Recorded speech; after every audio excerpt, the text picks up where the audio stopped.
The moment Catherine Baker stood up at the Millhaven town meeting and opened her mouth, every man in that stuffy, lamplit hall turned away from her.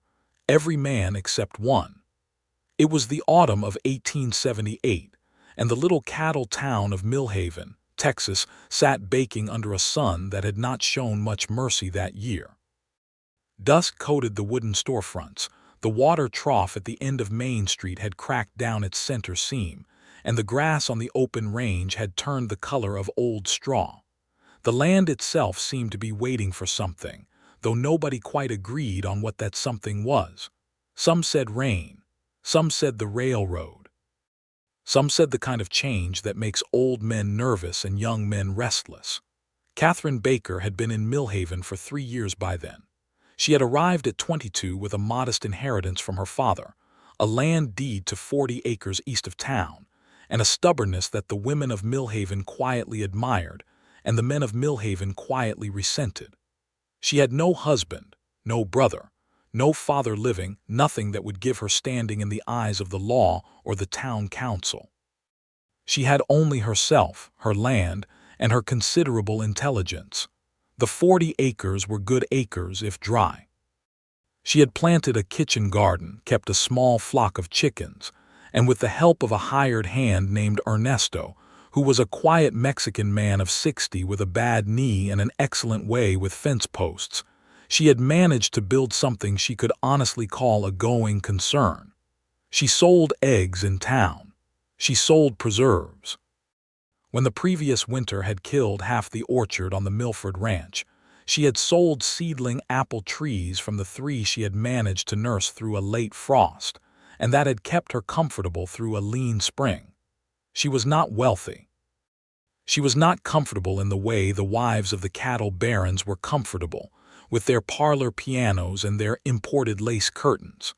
But she was solvent, she was independent, and she was, at 25, a woman who had learned the difference between those two things and why the distinction mattered. The town meeting that October had been called on account of water. A man named Gerald Prout had filed a claim at the county seat to dam Arroyo Creek, which ran through the eastern edge of Millhaven, before spreading out into the open range. Prout owned the largest cattle operation within 40 miles. He was 53 years old, broad through the shoulders and wider through the gut, and he had a way of speaking at town meetings that suggested he believed the sound of his own voice was a kind of natural authority. He wanted the dam to create a holding reservoir for his cattle. His lawyers had already drawn up the paperwork. He was at the meeting less to ask permission and more to inform the town of what was going to happen. What he had not considered, or had considered and dismissed, was that Arroyo Creek was also the primary water source for the smaller farms on the eastern side of town. Catherine Baker's land was the first of those farms. If the dam went up, the water that reached her property would be whatever trickle Prout saw fit to let through, which she suspected would be very little once the summer came on hot and the reservoir ran low. She had spent 2 weeks preparing her argument. She had read everything she could find about water rights law in the state of Texas, which was not an easy thing to do when the nearest law library was in San Antonio, and the closest thing Millhaven had to a lawyer was a man named Silas Funt, who mostly wrote wills and drew up land deeds and had once memorably failed to correctly spell the word irrevocable on a contract for the Hendersons' homestead. She had written to the Texas Land Office. She had drawn up a map showing the course of Arroyo Creek and the relative positions of the farms that depended on it. She had calculated the gallons per day, using measurements Ernesto had helped her take over the course of 3 mornings. She had prepared herself. The meeting hall was the back room of the Millhaven feed store, which doubled as the town's gathering place for everything from church socials to the occasional card game that the pastor pretended not to know about. It smelled of grain and old wood, and the particular kind of pipe tobacco that Mayor Vernon Hatch favored, a sweet, heavy blend that clung to the curtains. There were perhaps 30 men inside and half a dozen women standing along the back wall, which was the customary arrangement. Women did not sit at these meetings. It was not a rule that anyone had written down. It was simply the way things were, and the way things were had a weight in Millhaven that Catherine had spent 3 years learning to push against without getting herself crushed. She had taken a seat anyway. Right in the third row between Hector Alvarez, who ran the smithy, and a young rancher named Thomas Greer, who had the good manners to nod to her when she sat down, even if he looked a little alarmed about it. Gerald Prout spoke first, as everyone knew he would. He went on for a good 20 minutes, and he was practiced at it, winding through the benefits of the reservoir with the ease of a man who had given this speech before, not in this room but in his own mind on horseback, over the flat amber miles of his ranch. He talked about water security. He talked about economic stability. He talked about what was good for Millhaven, and somehow in his telling, what was good for Millhaven and what was good for Gerald Prout were exactly the same thing. When he finished, Mayor Hatch cleared his throat and asked if there were any other thoughts. Catherine was on her feet before he finished the sentence. The room shifted. She felt it the way 30 sets of shoulders adjusted, the way the temperature of the air seemed to change. Mayor Hatch looked at her with the expression of a man who has stepped on a loose board and is waiting to see if it holds. "Mrs. Baker," he said, and then caught himself. "Miss Baker." He always did that, the correction, as if unmarried was a category that needed immediate clarification. "I have a prepared statement regarding the proposed dam," she said, "and evidence relating to water rights as defined under Texas statute." She heard the murmuring. It started low, the way a fire starts in dry grass, and she knew from experience that if she didn't begin speaking quickly it would overtake her. She got through 2 sentences. "There are 6 farms on the eastern corridor that depend on the current flow of Arroyo Creek for irrigation and livestock. The proposed dam would reduce that flow by an estimated, now, sweetheart," Gerald Prout said from his seat in the front row, not even turning to look at her, addressing the air in front of him as if she were a sound coming from a far-off place. The laughter that followed was not mean laughter, not most of it. It was the reflexive laughter of men who had been given permission to dismiss something, and who took that permission because it was easier than not taking it. "I believe the young lady had the floor," said a voice. The laughter stopped. It stopped the way a creek stops when someone drops a stone across its path, not completely, but enough to notice. Catherine, who had been drawing in a breath to push through the interruption, found herself holding that breath instead. She looked to her left. He was sitting in the second row, 1 seat over from the end, in a straight-backed wooden chair that he occupied the way a man occupies a chair when he has learned not to take up more space than he needs. He was perhaps 28, maybe 29, with the kind of face that sun and wind had already begun to write their history on, not old, not worn, but settled. He had dark hair that needed cutting and a jaw that carried a few days of growth, and he wore a plain canvas shirt and trail-worn boots that told a story of practical work rather than display. He was not the most striking man in the room. He was not the loudest. But in the moment after he spoke, he was undeniably the most present. He had not said it loudly. He had not said it with any particular force. He had said it the way a man says something that is plainly true and that he expects to be acknowledged as such. He was looking at Mayor Hatch when he said it, which was the right instinct. Not at Prout, not at Catherine. At the man with the authority to restore order. Mayor Hatch blinked. He cleared his throat again, which seemed to be his primary method of navigating difficulty. "Quite right," he said after a moment. "Miss Baker, please continue." Gerald Prout had half-turned in his seat, and Catherine could see the set of his jaw, the slight narrowing of his eyes as he looked at the man in the second row. Prout was not accustomed to being countermanded in public, particularly not quietly. Loud opposition he knew how to handle. Quiet opposition was harder to grab hold of. Catherine looked at the man who had spoken. He met her gaze for just a moment, brief as a match being struck, and gave a slight nod. Not encouragement, exactly. More like acknowledgement, like, "Yes, I am here, and yes, you were speaking, and yes, that matters." She turned back to the room and she finished her statement. She spoke for 12 minutes. She presented her map, which she had pinned to the back of a chair because there was no proper board to use. She cited the Texas statute. She laid out the projected reduction in water flow with numbers that she had checked 3 times and that were, she was confident, accurate. She said that the dam as proposed would constitute an effective appropriation of water rights that had been established by prior use, and that the Eastern Corridor farmers would have legal standing to challenge it at the county level. When she sat down, there was a silence that was different from the earlier silence. It had weight in it. The meeting continued for another hour. Prout pushed back hard. Other men spoke. Some agreed with him, some with her, and 2 who had not thought about it before the meeting found that they had opinions by the end of it. No final vote was taken that night. But the dam, Catherine would later learn, was never built. Prout's lawyers spent 6 months trying to find a way around the legal problem she had presented, and eventually advised him that the liability was not worth the reservoir. But all of that was later.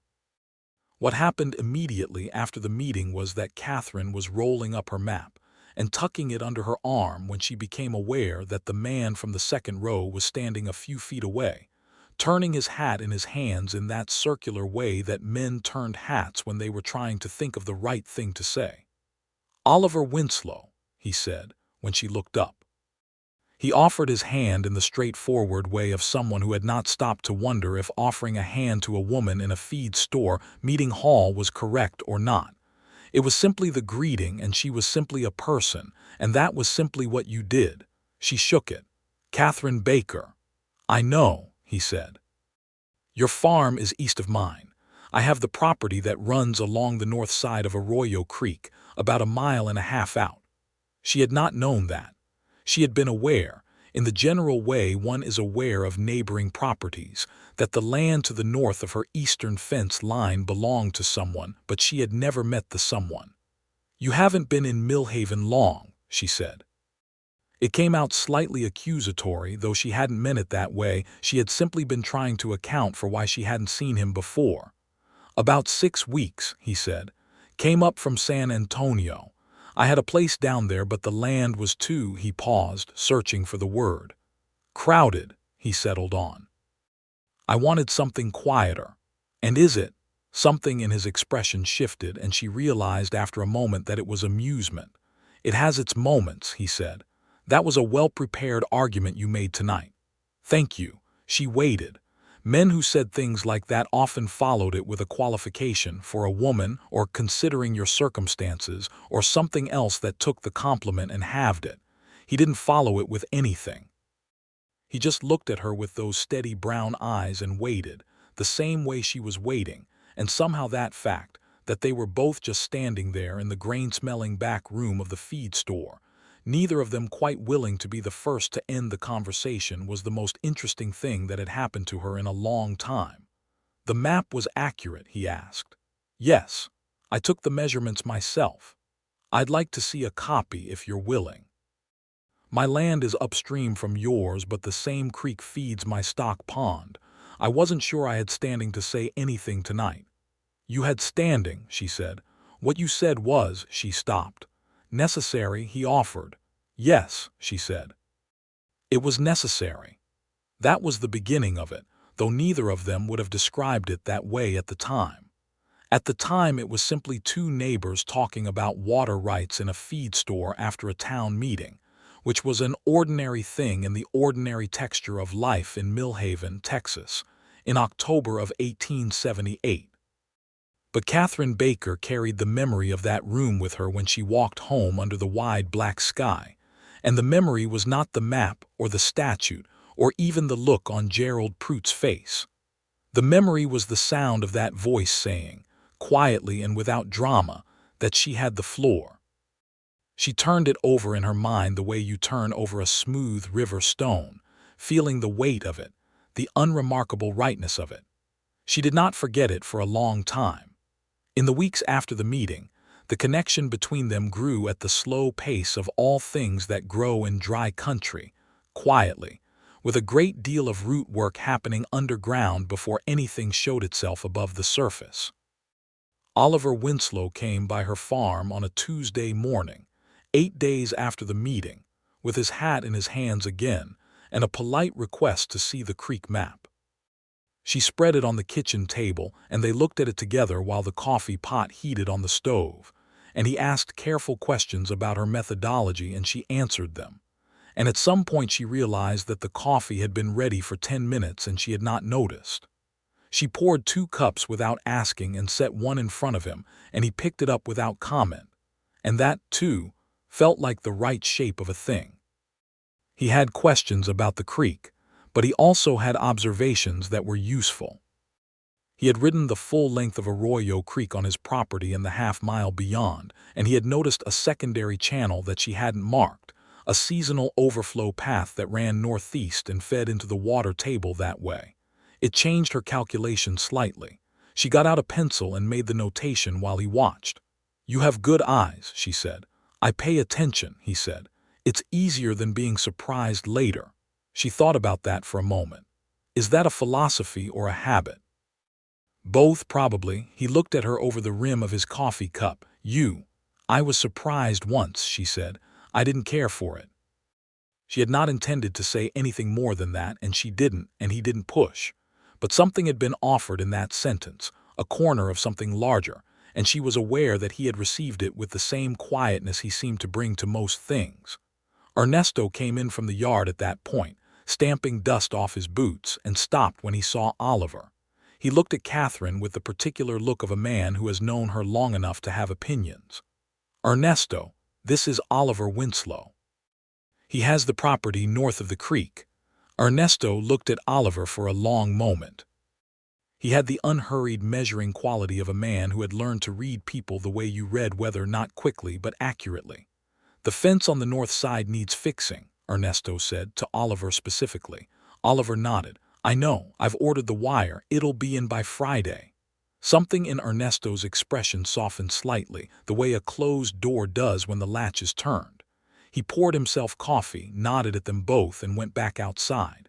"He watches out for you," Oliver said. "He does," Catherine said. "He worked for my father before he worked for me. He came with the land, essentially, though he'd be offended to hear it put that way." "I won't put it that way, then." Oliver came back the following week with the fence wire, which he said he had ordered too much of, which may or may not have been entirely true. But the excess was exactly the right amount to replace the section of her north fence that had rusted through, and he fixed it without being asked, and without making anything of it.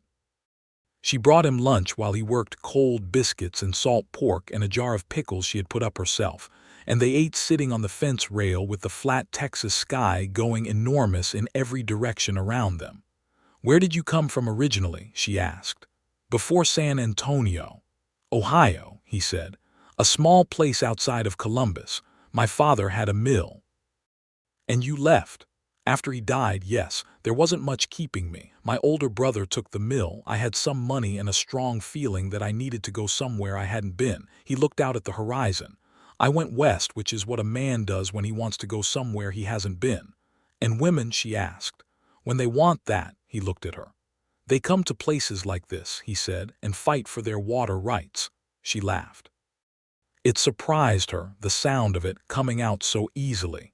She was not given to easy laughter, not with people she didn't know well. She had a reputation in Millhaven for being composed to the point of coldness, which was the way people described a woman who did not perform warmth for their convenience.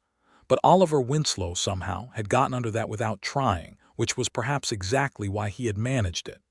"You laughed," he said, and he sounded genuinely pleased, not triumphant, not as if he had accomplished something, just pleased, the way a man is pleased when a good thing happens. "I laugh," she said with some dignity. "I know," he said. "I just hadn't heard it before." November came in cold and clear, and Oliver began stopping by with the kind of regularity that had a pattern to it without being declared. He came on Tuesday mornings because he passed her road on the way to town, and sometimes on Thursday afternoons when the work on his property allowed it. He was building a proper house. He had been living in the original structure on the land, a one-room sod affair that a previous homesteader had put up and mostly abandoned. And he talked about the house the way men talk about things they are building, practically, with attention to the specific problems of load-bearing walls and window placement, and where to run the stovepipe so it didn't crack the roof in a freeze. She found herself interested in the house in a way that she examined later, alone, with the particular honesty that nighttime allows. She was interested in it because he was building it, and because the kind of man who builds a house with care and attention is telling you something about himself, whether he means to or not. She was not naive about what she was feeling. She had been proposed to twice in Millhaven, once by the hardware store owner, a well-meaning widower named Albert Foster who was 50 and had 4 children, and once by a young cowhand named Billy Marsh who had been drinking when he asked and sober enough to look embarrassed about it the next day. She had declined both politely, and had spent enough time afterward turning the question over in her mind to know that what she was looking for was not simply a practical arrangement or a solution to the problem of being alone. She was looking for what she saw in the way Oliver Winslow fixed her fence without making it a favor. She was looking for what she heard in that voice saying, simply, that she had the floor. December brought the first real cold snap, and with it a problem. One of Catherine's 3 apple trees, the oldest one, the one she called the stubborn one, because it had produced fruit through conditions that should have killed it twice over, had a blight. She had noticed it first at the base of one of the main branches, a dark discoloration that she recognized as fire blight, the bacterial infection that had devastated orchards across the region that year. She had read about treatment cutting back the affected branches well below the visible damage and burning the cuttings, but the tree was old, and the damage had progressed further than she'd hoped, and she was not certain she was taking enough. She was out in the cold morning air with her pruning saw when Oliver appeared at the gate, and she told him about it with the particular flatness of voice that she used when she was worried, but did not want to display the worry. He looked at the tree for a long time. He walked around it, examined the branches, crouched down and looked at the base. He had grown up on a property with fruit trees, she remembered him mentioning once because of the mill's orchards. "You need to take more," he said. "Here and here." He showed her where precisely and explained the reasoning, and then he said, "May I?" and waited for her nod before he took the saw. He worked for 40 minutes in the cold while she held the cut branches and stacked them for burning. They did not talk much. There was something companionable about the silence, the kind of silence that is not empty but full of shared attention to a task. When he was done, the tree looked spare, almost skeletal. She felt a pang looking at it. "It will come back," he said. "It's the stubborn one, you said. You remembered that." "I remember most things you say." He said it simply, without particular weight, and she felt the words settle into her chest like warmth from a fire you have been sitting near without noticing. They burned the cuttings together as the sun got low, a small orange fire in the cold air, and she brought out the last of her October apple cider, which she had kept in the cold cellar, and they stood near the fire and drank it from tin cups and watched the smoke go up into the pale winter sky. "Oliver," she said. "Yes." She looked at him over the rim of her cup. "Thank you for the meeting, what you said." He was quiet for a moment. "You had prepared an argument, it deserved to be heard." "Not everyone thought so." "No," he said, "not everyone is right about everything." He looked at her steadily. "You know what you think, you can make the case for it, that's not nothing. That's quite a lot." She was not a woman who cried easily. She had not cried when her father died, not in front of anyone. But something about the directness of it, the plain respect in it, pressed somewhere tender, and she had to look back at the fire for a moment to let it pass. "You are a somewhat unusual man, Oliver Winslow," she said. "My mother would be glad to hear it," he said. She always said unusual was preferable to predictable. There was a brief softness that came over his face when he mentioned his mother, the shadow of someone missed. "Is she gone?" Catherine asked gently. 2 years ago," he said. "She was the one who taught me to prune fruit trees, actually, among other things." She sounds like she was worth knowing." "She was," he said. "She would have found you very interesting, I think. She liked women who knew their own minds." The fire was dying down. The sky had gone deep blue at the edges, and there was a first star showing, bright and cold. Catherine was aware of the small distance between them, the heat of the fire on one side and the cold air pressing in on the other, and the strange, perfect quality of this moment that she did not know how to name. "You should probably head home before it gets dark," she said, because she could not say what she actually wanted to say, not yet. "Probably," he agreed, and did not move immediately. Then he did, and he said good evening, and she watched him ride north along the creek in the fading light, and she stood there until she couldn't see him any more, and then she went inside to start dinner, and she was humming when she did it, which Ernesto noticed the next morning in the way that Ernesto noticed most things without comment, but with a very specific quality of attention. Christmas of 1878 was a modest affair in Millhaven. The church put up a pine bough garland along the front porch, and Reverend Willis gave a sermon that managed to be both short and pointed, which was considered an achievement. There was a gathering at the hotel on Christmas Eve, the Millhaven Grand, which was neither grand nor particularly Millhaven-like, being 2 stories of uneven lumber with a tendency to settle further in wet weather, and most of the town came through at some point. Catherine had made 2 pies from her preserved apples, a practice she continued partly for economy and partly because she had discovered she was good at it, and being good at things mattered to her in a particular way, and she brought them to the hotel gathering and found herself in a corner near the punch bowl talking to Mary Hendricks, the school teacher, who was one of the few women in Millhaven whose conversation Catherine found genuinely nourishing. "He's here," Mary said, looking past Catherine's shoulder with the studied casualness of someone who is definitely looking at something. Catherine did not ask who. She turned and found Oliver across the room, talking to Hector Alvarez from the smithy, both of them holding drinks and looking at something on the far wall that appeared to be a hunting trophy of some kind. Oliver was wearing a clean dark coat that was not new but had been carefully brushed, and his hair was combed, and he looked. She registered this without intending to very well. He saw her at approximately the same moment she turned, and something happened to his expression that Catherine filed away carefully, a slight but unmistakable brightening, quick as a struck match, there and controlled before it could become conspicuous. "He watches for you when he enters a room," Mary said. "You notice too much," Catherine said. "I'm a school teacher," Mary said. "It is an occupational requirement." Oliver made his way across the room in the gradual way of a man at a party, pausing to exchange words with people as he moved, but with a direction that was clear. He reached her with a good evening to them both and complimented the pies which he had apparently tried already. "The apple preserves," he said. "The stubborn tree. From the last harvest before the blight," she confirmed. "I thought it fitting, a salvage operation, something like that." Mary excused herself with transparent tact and went to talk to someone she absolutely did not need to talk to, and Catherine watched her go with the mix of gratitude and mild exasperation that Mary reliably produced. "How is the house coming?" Catherine asked. "The main room is finished. The fireplace draws properly, which was my main concern. The roof on the east side needs work in spring." He paused. "It's beginning to feel like a place where a person could live rather than just survive."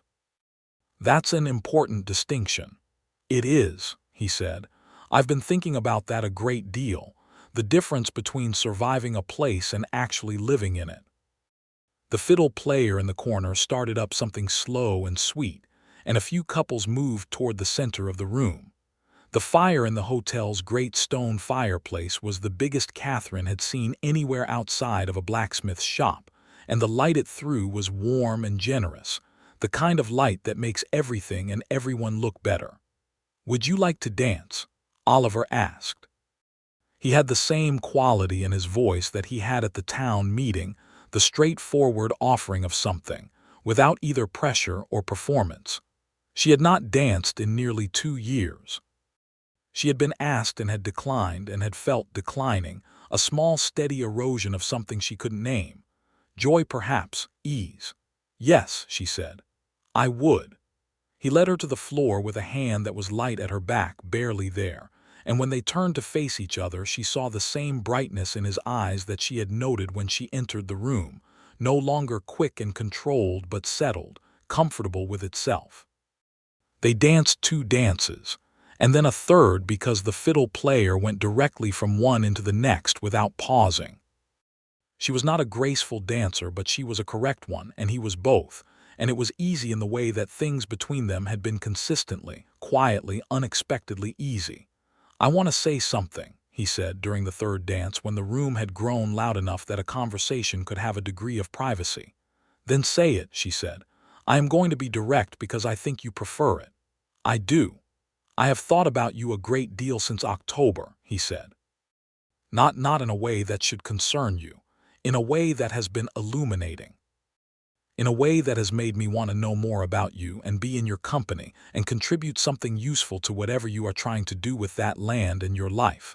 He held her gaze steadily. I'm not trying to propose something improper. I'm trying to say that I respect you and I am interested in you, and I wanted you to know that before it became either obvious or awkward. She looked at him. The fiddle played. The fire threw its warm, irrelevant light. It was already fairly obvious, she said. I know, he said, but there is a difference between obvious and stated. There is, she agreed. And then, because she was Catherine Baker and she did not perform coyness, I have thought about you as well, quite a lot. Something in his face went very still for a moment, the way water goes still before the surface tension breaks. Good, he said, and it came out with a kind of quiet relief that was more affecting than any declaration she could have imagined.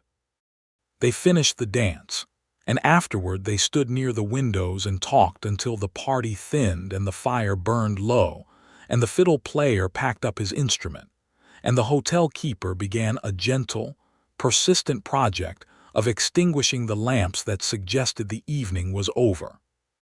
January arrived with a blue norther that kept most sensible people indoors for a week and a half.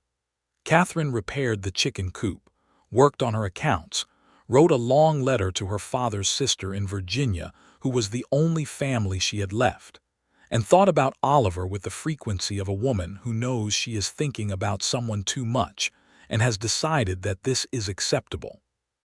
On the first clear day after the cold broke, he appeared at her door with 2 jars of honey. He had found an abandoned hive on his property, he explained, and had harvested it carefully, and a look about him that suggested the 10 days of confinement had not been easy for him either. They sat in her kitchen and she made tea, and the honey went into the tea, and they talked for 2 hours about everything and nothing. His plans for spring planting, her proposal to establish a cooperative water agreement among the Eastern Corridor farmers that might provide legal protection going forward, a book she was reading that she had ordered from a printer in Austin, a collection of natural history essays that had arrived battered but intact, and the name of the star she had noticed rising in the east on clear winter mornings, which he knew and she didn't, and which turned out to be Venus. My mother used to call it the Perseverance Star, he said. She said it's always the last one to give up when morning comes. That is not astronomically accurate, Catherine said. No, he said, smiling, but it was her way of teaching me something, not astronomy. What was she teaching you? That the things worth seeing are often the ones still there when everything else has gone dark. She looked at him across the table. Outside the window, the winter sky was white and cold and enormous.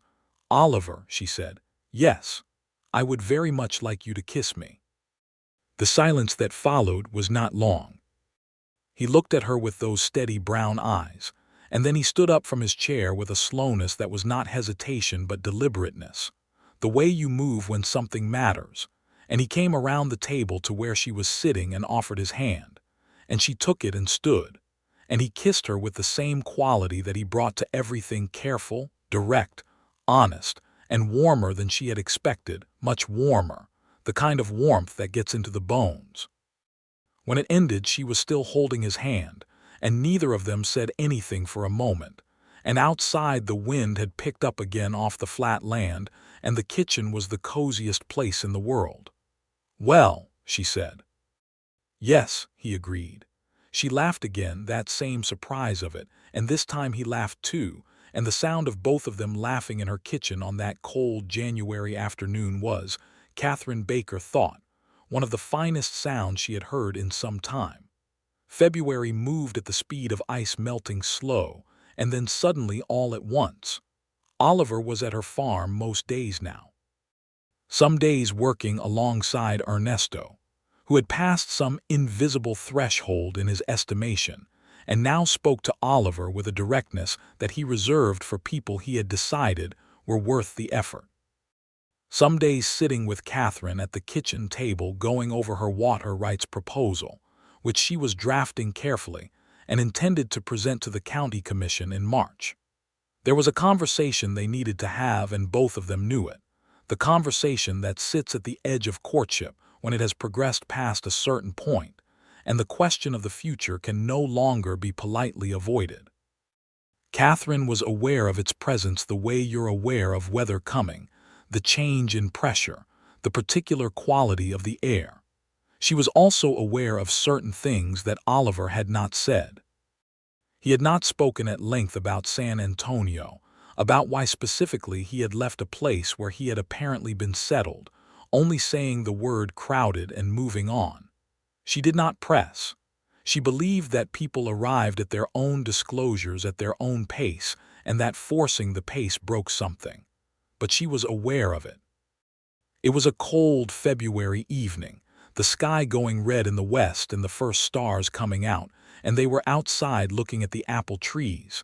The stubborn one had survived. She was nearly certain. The damaged branches had not spread the blight further, and there was a quality to the bark that looked sound. When Oliver said, without preamble, "I was engaged in San Antonio," she turned to look at him. Her name was Clara Hartwell. "We were engaged for 14 months. She ended it because," he paused. "She ended it because she said I was too quiet, that she couldn't tell what I was thinking or feeling, that being with me was like being with someone who was always in a separate room even when standing in the same one." Catherine was quiet, listening. "I thought about that for a long time afterward," he said, "whether she was right. I think partly she was. I had learned to keep most of myself very interior. It was something I had built carefully, and I wasn't aware of how much of it was habit rather than nature." He looked at her. "I don't want to do that with you. I wanted you to know that." She thought about what he had said. She thought about the town meeting, the steadiness of his voice. She thought about the way he fixed her fence and helped with the tree and said, "I remember most things you say," with the ease of a man who had decided to mean it. "You are not in a separate room," she said. "You have never been in a separate room with me." "I know," he said. "That's why I'm telling you." She reached out and took his hand. It was not a gesture she made lightly or habitually. She was not a person who reached for hands. But his was there, and it was the right thing to do, and when she did it he held hers with that quiet, complete attention he brought to everything. "I was engaged once too," she said, and she had not told anyone this in Millhaven. "Before I came here.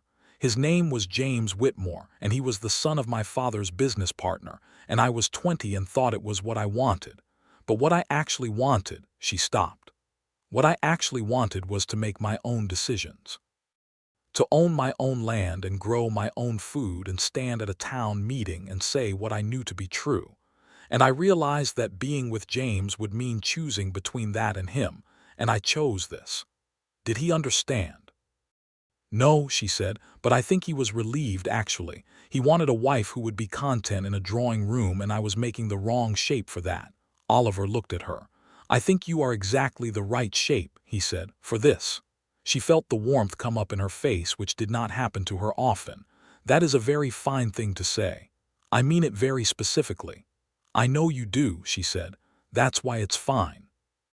March came with wind and the smell of green things starting, and Catherine presented her water rights cooperative agreement to the Millhaven County Commission on a Tuesday morning in San Antonio, where she and Oliver had traveled together, which caused a certain amount of talk back in Millhaven.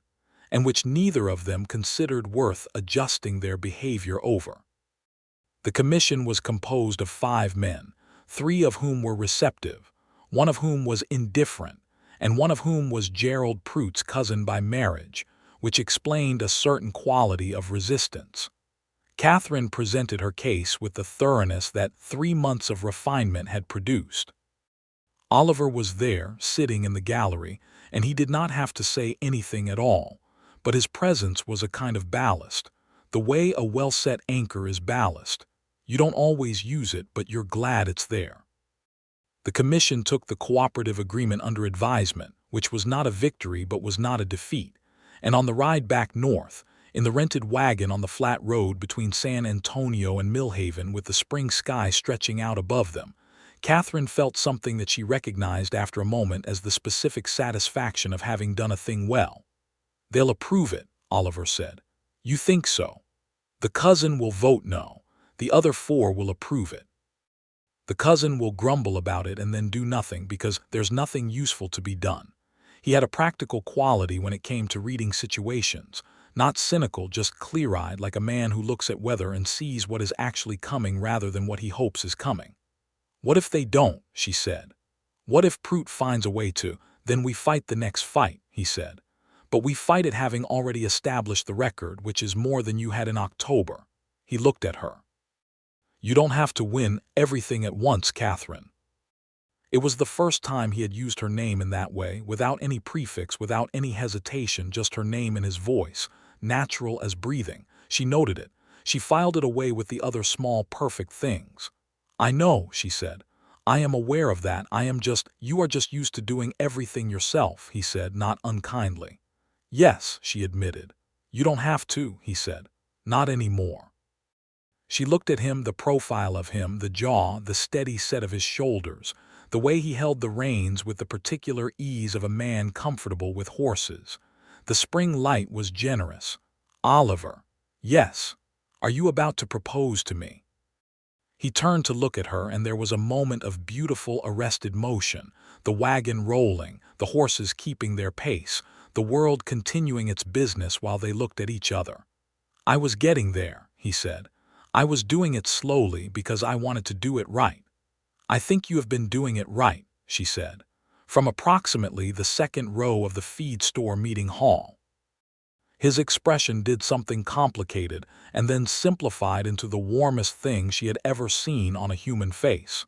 "Catherine Baker," he said, "will you marry me?"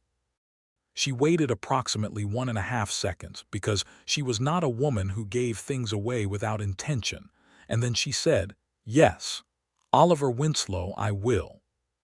He pulled the wagon to a stop at the side of the road, which startled the horses slightly and produced a small cloud of dust, and he kissed her there, in the spring sunshine on the road between San Antonio and Millhaven, with the bluebonnets coming up in the grass alongside the road and the sky going on forever in every direction. And it was not a practical kiss, not a careful one, but something that felt like release, like the ending of a long-held breath. The horses waited with the patience of horses. They were married in May. The wedding was at the Millhaven church, which was small and white and plain and perfectly adequate, and Reverend Willis, who had a gift for occasion when he restrained his tendency toward length, kept the ceremony brief and true. Mary Hendricks stood with Catherine. Hector Alvarez stood with Oliver. Ernesto sat in the front row in his church clothes, which he kept in a cedar chest and brought out perhaps 3 times a year, and he had the expression of a man who is trying not to show that he is pleased and is not entirely succeeding. Gerald Prutt was not present, which was fine. The county commission approved the water cooperative agreement 2 weeks before the wedding, which Catherine considered an excellent wedding gift, better than the bone china tea service from the dry goods merchant and considerably more useful. The reception was held in the hotel's main room, which the town had decorated with wildflowers and pine boughs, and there was a fiddle and a guitar this time, and more people than could comfortably fit in the room but who fit anyway because that is what people do at weddings in small towns where weddings are both celebration and occasion. Catherine danced every dance. She had not known she was going to, but she did, and Oliver danced most of them with her. And the ones he didn't, she danced with Ernesto, who turned out to be a fine dancer despite the bad knee, moving with a stately precision that suggested a younger version of himself who had not been shy about the dance floor. He held her hand at the end of the dance and looked at her with the full weight of his 60 years and the particular depth of feeling that comes from having known someone through difficulty, and then having the privilege of watching them arrive somewhere good. "Your father would be pleased," he said. She pressed his hand. "I know," she said. "I think so too."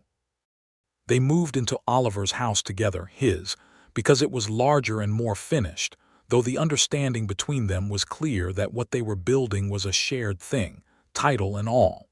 The 40 acres of her land stayed in her name. He had not mentioned this as anything other than obvious, and the fact that it was obvious to him was, she thought, among the many reasons she had said yes. The house had good bones. The main room had a fireplace that drew properly, as advertised, and 2 windows that looked east toward the creek. And Oliver had built the kitchen with more counter space than was standard, which she suspected was deliberate. There was a second room that he had left mostly empty, as if waiting for a purpose to be assigned to it. Summer of 1879 was hot and long, as Texas summers are, but the water cooperative held and Arroyo Creek ran clear through the dry months, and the Eastern Corridor farms had a decent year. Catherine's apple trees, including the stubborn one, produced a modest crop. She expanded the kitchen garden to include a second bed of herbs, and started a trial planting of winter wheat on the back 10 acres that she thought might be viable with careful irrigation. Oliver raised 20 head of cattle and sold them at a reasonable price in the fall market, and used the money to put a proper roof on the barn. There were evenings that autumn that Catherine would remember for the rest of her life, specific and saturated, like images pressed between the pages of a book. The 2 of them on the porch in the cooling evening, the sky going through its whole magnificent inventory of color over the flat land, the creek audible if you listened for it, Ernesto heading home down the south path with his particular unhurried walk, Oliver's hand finding hers on the railing without comment, the comfortable warmth of it, the settled rightness. "Are you happy?" He asked her one of those evenings, direct as always, without preamble. She thought about it, not because she didn't know the answer, but because she wanted to give the right words to it. "Yes," she said, "in the specific sense. Not in the general, vague way people mean when they say it to be polite, in the sense that I can point to it." She looked at him. "Are you?" "Very much so," he said, with a simplicity that she knew by now was not understatement but precision. They sat there while the sky went dark, and the first stars came out, and eventually the bright, persistent light of Venus appeared over the eastern rim of the world, last thing to leave, first thing worth seeing. October arrived, almost exactly a year after the town meeting, and with it a particular sweetness of air and a certain quality of golden light that Catherine associated now with beginnings. She had been keeping a private knowledge for 3 weeks, a knowledge she had been certain of for 2, and that she had confirmed to her own satisfaction with the kind of careful, methodical attention she brought to anything that mattered. She told Oliver on a Tuesday morning, which was their day, the day he had first come with the water map questions, the day that the Tuesday quality of mornings had become weighted with something good. She told him at the kitchen table, over coffee, directly. She was not a woman for elaborate preparations or dramatic settings. She simply said, "I'm going to have a child, in the spring, I believe, late April or early May." Oliver put his coffee cup down. He looked at her for a long, still moment, and she watched his face do the same thing it had done when she said yes in the wagon on the road from San Antonio, that complicated, then simplified, then purely warm expression, like a landscape clearing after fog. He reached across the table and took both her hands. "Catherine," he said, and there was a texture in his voice she hadn't heard precisely that way before, something profound and low, like the sound a river makes when it's very full. "I know," she said. "I feel the same way." He laughed then, softly, and so did she, and he stood up and came around the table and held her, carefully, like something precious, not fragile. He knew better than to treat her as fragile, but precious, the way you hold something that matters completely. Ernesto took the news with characteristic gravity when they told him later that morning. He looked at the two of them for a long moment and then nodded once, the deep, settled nod of a man who has seen a thing come to its right conclusion. "A boy, I think," he said with serene certainty. "That is not something you can know," Catherine said. "No," he agreed peacefully. "But I am usually right." The winter passed with a particular richness. Catherine continued her work, the water cooperative, correspondence with the county, the ongoing management of the farm, which she and Oliver ran together now with the kind of efficient division that comes from two people who have learned each other's working rhythms. She did not slow down, though Oliver had opinions about certain of her more ambitious activities, opinions she listened to carefully and sometimes agreed with and sometimes did not. He had learned the difference between concern and control, and he stayed on the correct side of that line, which was one of the many reasons she loved him. She loved him. She turned that knowledge over occasionally, the way you turn over the stubborn apple tree's unlikely fruit, with the satisfaction of something that proved itself against the odds. She loved his quietness. She loved the way he paid attention. She loved that he built things carefully and maintained them. She loved that when he said he remembered most things she said, he was not making a declaration of devotion so much as reporting a fact about how his mind worked.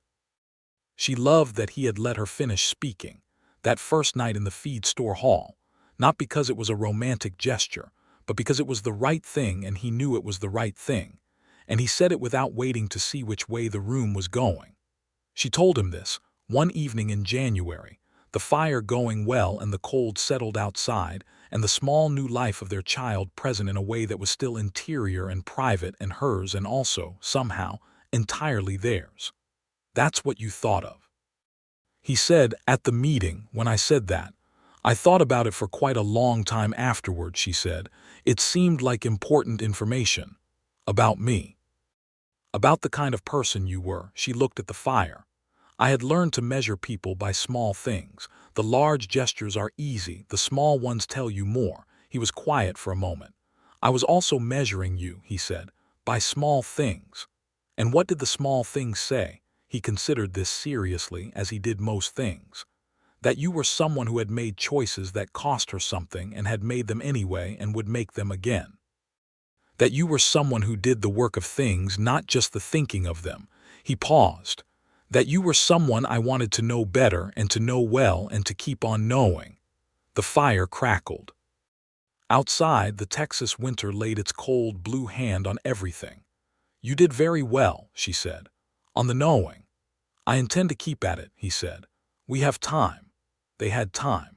Their son was born in the last week of April, 1880, on a morning that had the smell of the creek in it and new grass and the particular quality of light that comes only in those 2 weeks when the Texas spring is at its most magnanimous before the heat begins its long campaign.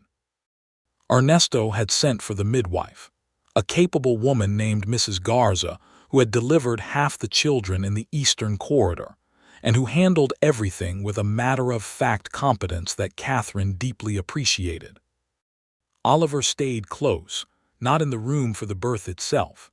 That was not the custom, and Mrs. Garza ran a structured operation, but nearby. And when Mrs. Garza brought the child out and put him in his arms, the look on his face was something Catherine saw from the doorway and kept in her chest like a kept coal, warm and steady and lasting. They named him William, for Oliver's father, and Thomas, for no specific reason except that it seemed to fit him, and he was a compact, dark-haired, opinionated child who made his opinions known from the first hour with a thoroughness that Catherine privately thought he had inherited from her. Ernesto came in to see him that afternoon and stood by the cradle for a long time in silence. Then he said, "I told you, a boy," with the quiet triumph of a man who has been right and intends for the record to reflect it. "You were right, Catherine conceded. I am usually right, he said, and went to make coffee with the satisfied air of a prophet vindicated. The months that followed were full and difficult and joyful in the way that all things are joyful when they are also hard work and lack of sleep and constant negotiation with the needs of a small person who has his own considerable ideas about the world. Oliver was present for all of it, the night wakings, the feeding, the particular occupation of walking a crying infant at 2 in the morning, while Catherine slept for the necessary hours that kept everything running. She had not asked him to do this. He had simply done it, with the same quiet competence he brought to fixing fences and pruning damaged trees. You are good at this, she told him one morning when the baby had finally settled and he had come back to bed and the first gray light was starting at the window. He just wants to know someone is there, Oliver said. That's mostly what any of us want. She thought about that. Yes, she said, I think that's right. She turned toward him in the early light. He was looking at the ceiling with the calm look of a man who is tired but not miserably so, someone who has done what was required and is at peace with it. Oliver. Yes. I love you, she said. It was not the first time she had said it before, and he had said it back, and it had been true, and they had both known it. But there was a particular quality to it this morning, the baby sleeping in the cradle, the light coming, the full reality of what they had made together settling into the fabric of an ordinary day. He turned his head to look at her. I love you, he said. Catherine Baker Winslow, thoroughly and specifically. You always say it that way, she said. Specifically. It is the only honest way, he said. She put her head on his shoulder, and the morning came in through the east windows, and William Thomas Winslow slept soundly in his cradle, and the creek ran over its stones in the distance, and the stubborn apple tree stood in the yard waiting for another spring with the particular patience of things that have survived what should have killed them. The years moved with the speed that years have when they are good ones, which is to say faster than you would like and exactly as they should.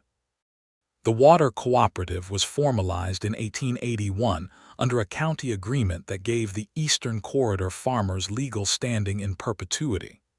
Gerald Prout retired from active cattle ranching in 1882 and sold his operation to a consortium from Dallas, who were more interested in numbers than in local water politics, and who caused no particular trouble. Catherine published a piece in the Texas Farmers Register in 1881 outlining the cooperative model, which generated correspondence from 3 other counties, and eventually led to a similar agreement being established near Laredo, which she heard about secondhand, and which gave her a satisfaction that she kept to herself, because she was not given to display. Millhaven grew, as frontier towns did in those years, the railroad coming through in 1882 and bringing with it the particular upheaval of progress, new businesses, new families, a school building that was twice the size of the old one, a proper newspaper, and a hotel that was genuinely grand by local standards, though Mary Hendricks, who had been one of the first to subscribe to the newspaper, said that calling it grand was setting a low bar.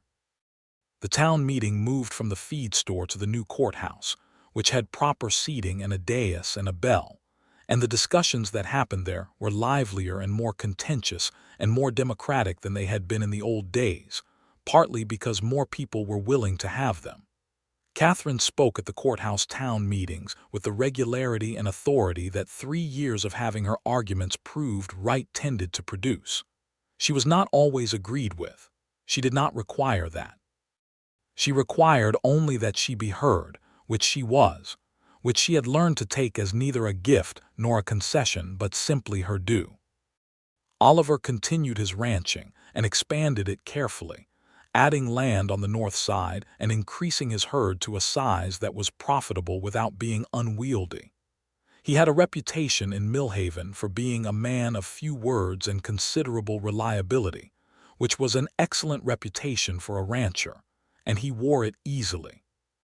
He sat in on the courthouse meetings when they pertained to land and water, and occasionally said one or two things that cut straight to the center of a problem with the efficiency of a well-thrown rope, and those things had a habit of being right. The second baby came in the spring of 1883, a girl with Catherine's coloring and Oliver's steady gaze, born on an April morning that had more rain in it than Texas usually permitted, as if the weather was acknowledging the occasion. They named her Frances, for Oliver's mother who had named the Perseverance star, and Frances Eleanor Winslow announced her arrival in the world with a quiet alertness that suggested she had arrived already knowing what she thought about things and was taking the measure of what she found.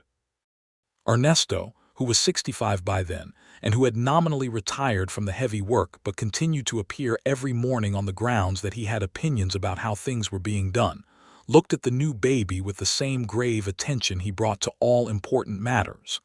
"A girl this time," he said, with the air of a man adjusting a prediction rather than retracting one. "As I told you," Catherine said. "You told me nothing. I said a boy and I was right the first time. The second time is a different occasion entirely. That is a remarkable logic. I am a remarkable man," he said, with serene self-satisfaction, and made coffee. Ernesto's bad knee had gotten worse over the years, and by the summer of 1883 it was clear that the full work of the farm was beyond him. Oliver had hired two young hands by then brothers, Alejandro and Miguel, who were 20 and 23, and worked with the unspent energy of youth, and who had come up from the South in the increasing movement of families crossing into Texas in those years, looking for work and land. Catherine paid them fairly and kept accurate accounts, and treated the labor arrangement with the seriousness it deserved. Ernesto supervised from a chair he had arranged in a strategic position in the shade of the barn, offering opinions at a volume calibrated to be heard at all working distances. He did this with great effectiveness for another 2 years before his knee finally declined to carry him to the chair, and then Oliver had a chair moved onto the porch of the house, which was a more comfortable supervision post, and Ernesto ran the operation from there with undiminished authority. He died in the spring of 1886 in his sleep, in the small room at the back of the house that they had made for him when the journey to his own place had become too much for him. He was 68. He had worked for Catherine's father before her, and he had worked for her after, and he had seen her become something he had believed she could be when she was still young enough for other people's doubt to matter, and he had never doubted for a moment, which was the best thing she knew how to say about him. She buried him on the farm, on the east side near the apple trees, because the land was the thing he had cared for, and the land was where he belonged.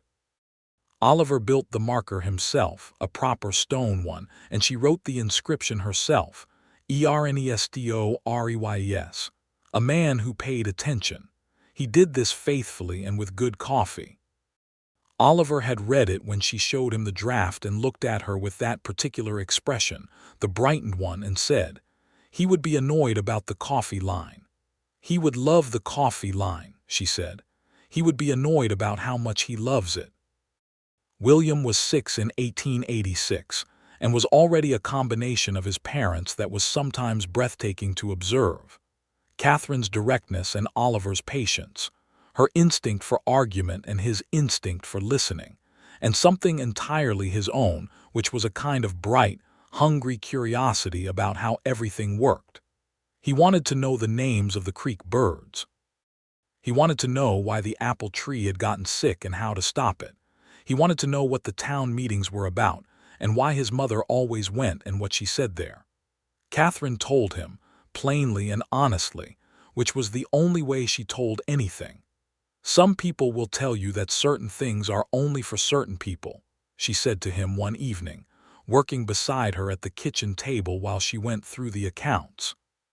He was 7 by then, and he had asked about a meeting she had attended that week, where a group of men had tried to table a discussion about road maintenance, by suggesting that the farm owners who had raised the issue weren't qualified to raise it. Raised it anyway. They'll say that because of how you look or where you come from or whether you are a man or a woman, some rooms and some conversations are not for you. Is that true? William asked. No, she said. It is a thing that some people would like to be true and have worked very hard to make true and have sometimes succeeded in making true for a while. But it is not at its foundation true. And it is the job of people who know that to say so, every time, even when it is inconvenient. William thought about this with his father's quality of attention. How do you know when to say something and when to wait? She considered this. You say it when it matters, she said. You pick the moment, you prepare. You don't waste your words on people who aren't in a position to hear them, but you say them. He nodded, satisfied with this, and went back to his numbers. Oliver was standing in the doorway, and she looked up and saw him there.